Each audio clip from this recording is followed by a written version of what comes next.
Hi, this is Dr. Jessica. This week we're going to talk about how to best introduce solid foods.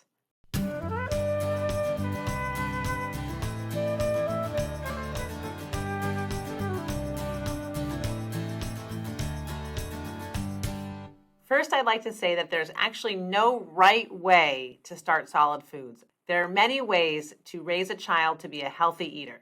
But here are some general feeding principles to consider. My first point I'd like to discuss is safety. For healthy, full-term infants, food can safely be introduced between 4 and 6 months of age. To be sure that your child is ready to start eating solid foods, there are certain developmental milestones that I look for. For example, your infant should start to have good head control, and they should also open their mouth when food is brought towards their lips. Start by offering a single ingredient food, one food at a time. You can introduce a new food about every 3 to 5 days. So what this will do is, one, it'll ensure that your child does not have an allergy to a particular food, and it'll also give your child time to get used to that particular food. I like to keep foods in the pureed form until about 8 to 10 months of age.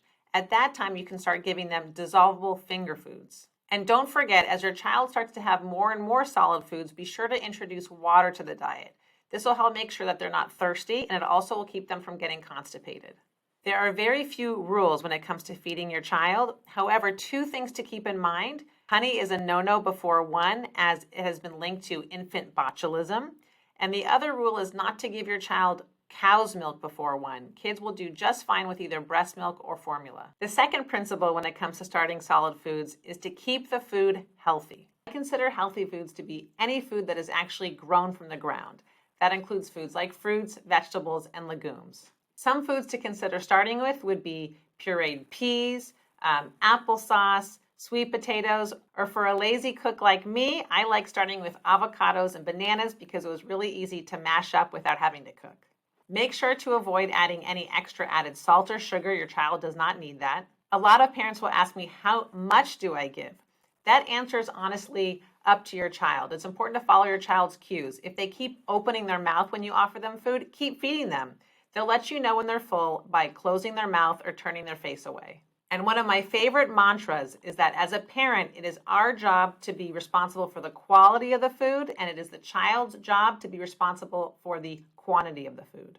My third principle when it comes to starting foods is to make sure to offer a variety of foods. There is really good, strong scientific evidence that by introducing a variety of foods from an early age will actually prevent childhood allergies.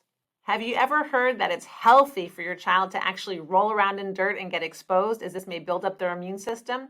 Well, it's a similar principle for introducing foods. The more foods your child is introduced to from an early age, it will actually help prevent them from getting allergies in the future. For example, early introduction of peanuts has been shown to prevent allergies in kids.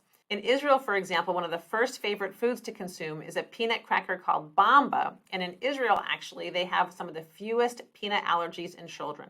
This has been further shown in really well done studies that early introduction of peanuts is probably the best way to stave off peanut allergies. To ensure that your child's getting all the nutrients that they need, I also think it's important to introduce dairy products and a variety of protein sources such as tofu, fish, and poultry. And last but not least, my favorite principle when it comes to introducing solids is to have fun. A favorite saying of mine is that when kids are under 1, eating food is just for fun. Don't forget that in their first year of life, their main calorie source comes from either formula or breast milk. Feeding your child does not have to be stressful. In fact, I think it should be fun. I get so much enjoyment when I watch my children eating a food that they like. Also, I like to remind parents that if your child does not like a food at first, that's perfectly okay. It may take your child some time to be a good eater. Research has shown that it may take a child up to 15 exposures to a particular food until they're truly interested. Also, don't forget to include your child in family meal times, as this will help promote healthy habits, socialization, and create family memories. So in conclusion, as you feed your child solid foods, don't forget to keep it safe, keep it healthy, give them a variety, and most importantly, have fun. This is Dr. Jessica. Thank you for listening. We'll see you next Monday.